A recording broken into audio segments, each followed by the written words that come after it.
culture, environment, these are two common topics this week through some mentoring calls. I've been really fortunate this week to talk to tennis coaches across the world. South Africa, Germany, Canada, America, Brazil. It's been really fascinating connecting and talking and working with some coaches on their culture, their environment building. And it's great for me because culture and environment, it's what it's all about. It's what coaching's all about. Tennis coaching's not so much about the tactics or the technique. It's about the environment or the learning environment that we create.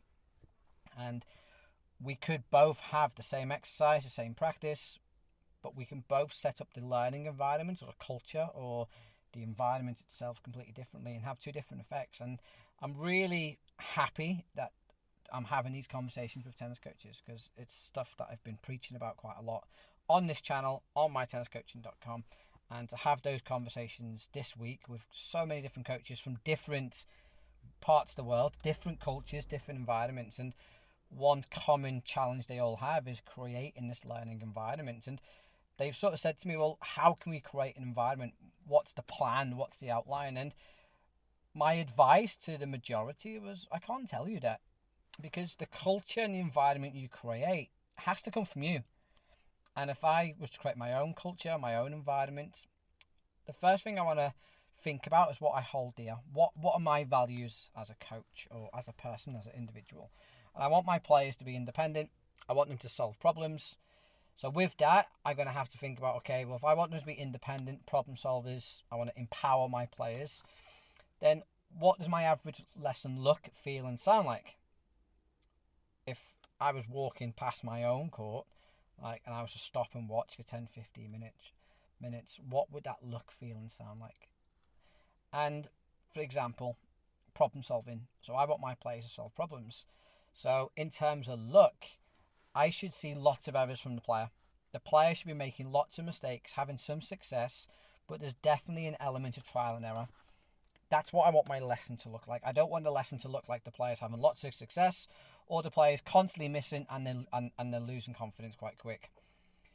What does that sound like? Well, it sounds like lots of questioning. So the player's potentially asking me lots of questions in terms of, okay, how can I solve these problems? How can I solve these issues? And so it's going to sound like there's lots of questioning going on.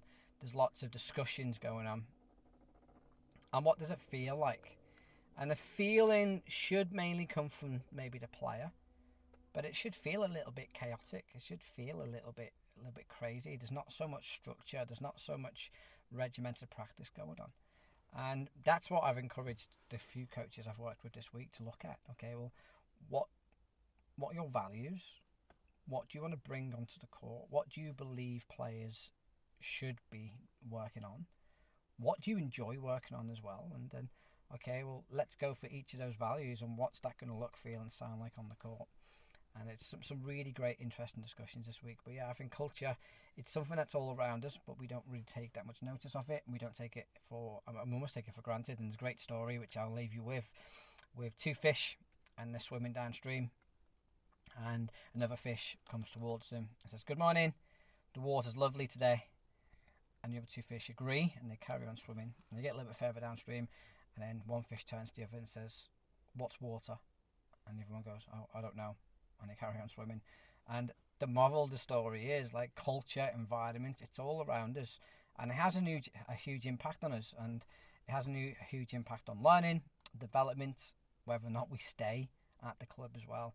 And as coaches, the question I'll leave you with today is, do we pay enough attention to the culture, to the environment around us? If you're interested in mentoring or mentoring calls, please head over to mytenniscoaching.com. Maybe drop me an email, steve@mytenniscoaching.com. It'd be great to work with some more coaches as well. I do have limited space now because I've got quite a few clients in and around the world, which is great because I get to share ideas and share challenges and just talk tennis coaching with other coaches. In the meantime, check out mytenniscoaching.com. And until next time, I'll see you soon.